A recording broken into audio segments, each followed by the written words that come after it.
c'est Françoise de Goua. Bonjour Françoise. docteur Médibus, bonjour docteur Roger. Gynécologue. Alors, Françoise de Goua, normalement c'est pour aujourd'hui, le remaniement, aujourd'hui ou demain, le remaniement tant attendu, quasiment un mois que l'on attend après la présidentielle. Et derrière cette lenteur, il y a une forme de stratégie, Françoise de Goua. C'est ce que vous dites, quoi. Ça s'appelle l'anesthésie générale. Ça tombe bien, on parle des médecins.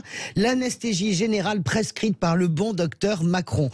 Nous sommes quand même un certain nombre, tout de même, à attendre ce remaniement. Je ne dis pas que nous sommes en train de piétiner dans la rue avec des pancartes, remanier, pas du tout. Mais le docteur Macron a décidé de nous faire une petite ordonnance d'anesthésie. Ça dure depuis un mois. Nous sommes un peu comme Mowgli, vous vous souvenez, dans le livre de la jungle avec K, le serpent. Et confiance. Pourquoi ? Eh bien, en tout cas, on devrait être habitué. Emmanuel Macron a toujours procédé.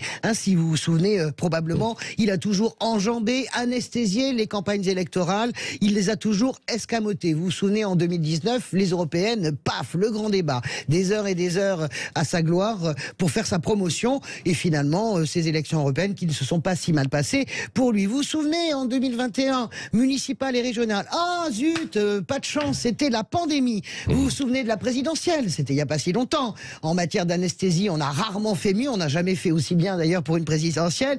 Ah, pardon, il y avait l'Ukraine. Et maintenant, les législatives. Et maintenant, bien sûr, le gouvernement. À chaque fois, Emmanuel Macron pousse jusqu'au paroxysme la logique de la présidentialisation de la 5e. C'est-à-dire, il est en surplomb, il ne descend pas, il est maître du temps, il fait ce qu'il veut. Et moi, je réponds, c'est tout à fait malsain. Mais non, me répondent les macronistes, vous ne comprenez rien, Françoise de Goua. Un gouvernement, c'est une affaire sérieuse. Il faut réfléchir, il faut peser et sous-peser. Oui, répondais-je, dans un élan, bien sûr. On a donc une première ministre dont nous connaissions déjà le nom le lendemain de la réélection d'Emmanuel Macron. En tout cas, lui, c'est vrai qu'Emmanuel Macron, il doit faire rentrer des ronds dans des carrés, il doit satisfaire Édouard Philippe, il doit satisfaire François Bayrou, il doit satisfaire son aile gauche, rien que le nom m'amuse. Bref, nous avons donc un artiste, un médecin qui nous anesthésie.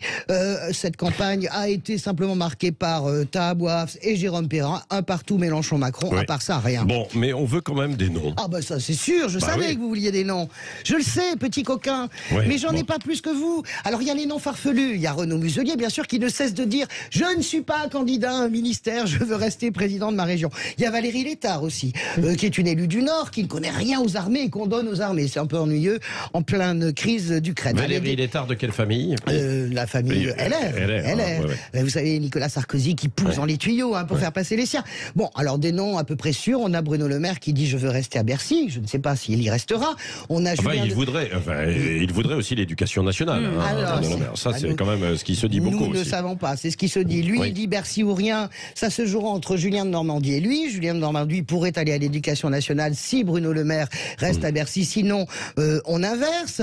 Catherine Pégard à la culture, ça c'est un nouveau nom qui sort. L'ancienne patronne de Versailles, l'ancienne conseillère de communication, bien sûr, de Nicolas Sarkozy. Mais là, le problème, c'est ce que disait Cécile. Où est l'effet waouh? Dites-le moi. Quel est l'effet waouh? Il y a toujours eu un effet waouh dans tous les gouvernements.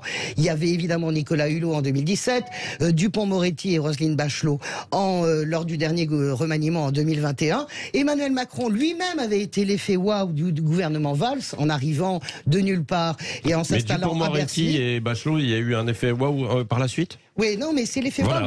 L'effet waouh est fait pour durer 3 jours. Oui. Donc, deux noms que je vous donne et qui sont pas dans les tablettes, je ne sais pas si ça fait waouh, mais en tout cas, ça veut dire bzoum. Il y a Jean Jouzel, qui est le vice-président du GIEC, qui est bien sûr une des plus grandes personnalités sur le climat. Et Jean-Marc Jancovici, vous le savez, c'est lui qui a inventé le bilan carbone. Et c'est le seul homme que je connaisse qui est décroissant tout en étant pro-nucléaire. Alors attention, attendez-vous à savoir, peut-être aujourd'hui ou peut-être demain, comme dit la chanson. Oui, merci Françoise de Goua.